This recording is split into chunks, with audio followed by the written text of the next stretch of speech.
And let's invite the coordinator, Borcheng, to give us a short talk.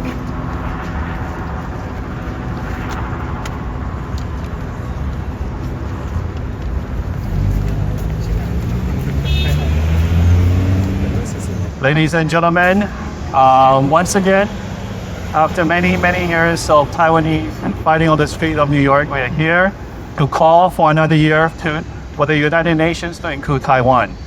And we know that the PRC that's sitting in the China seat within the building behind me does not represent the 23 million people of Taiwan. And the entire United Nations using the resolution 2758 in the wrong way, that has never ruled anything on Taiwan for the PRC regime in Beijing. We also like to call the Taiwanese government to abandon the Republic of China name from its official designation as the country's English translation, because we do not rule China, and China do not rule us. So this is one thing that we have to do, that we do it both ways. One way, we call for the UN to include Taiwan. The other way, we want the Taiwanese government to abandon the Republic of China.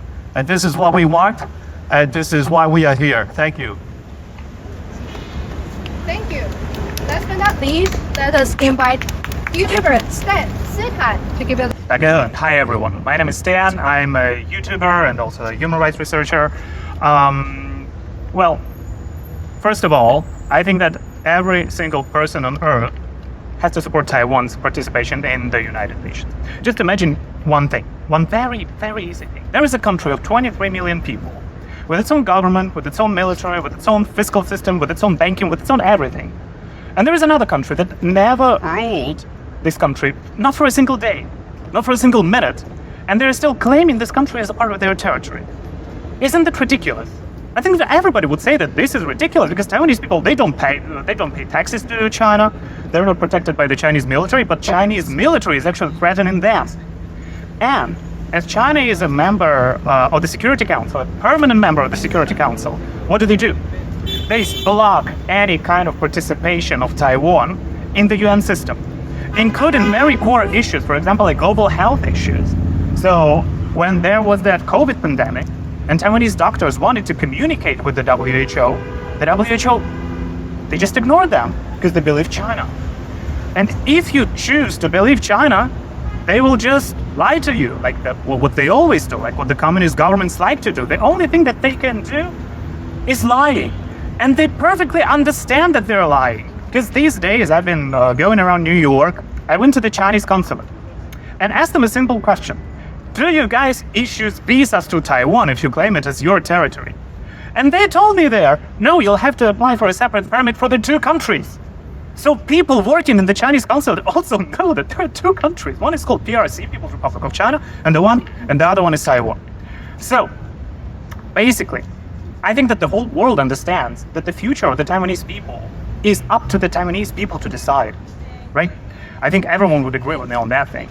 And during this very unsafe period of time, when Ukraine is being attacked by Russia, when there is a war in the Middle East going on, everyone should actually pay attention to the next place where possibly there would be an aggression by a big country that has the same imperial ambitions as Russia and just want to gain back, or just to gain. I don't like the word gaining back because they never control Taiwan.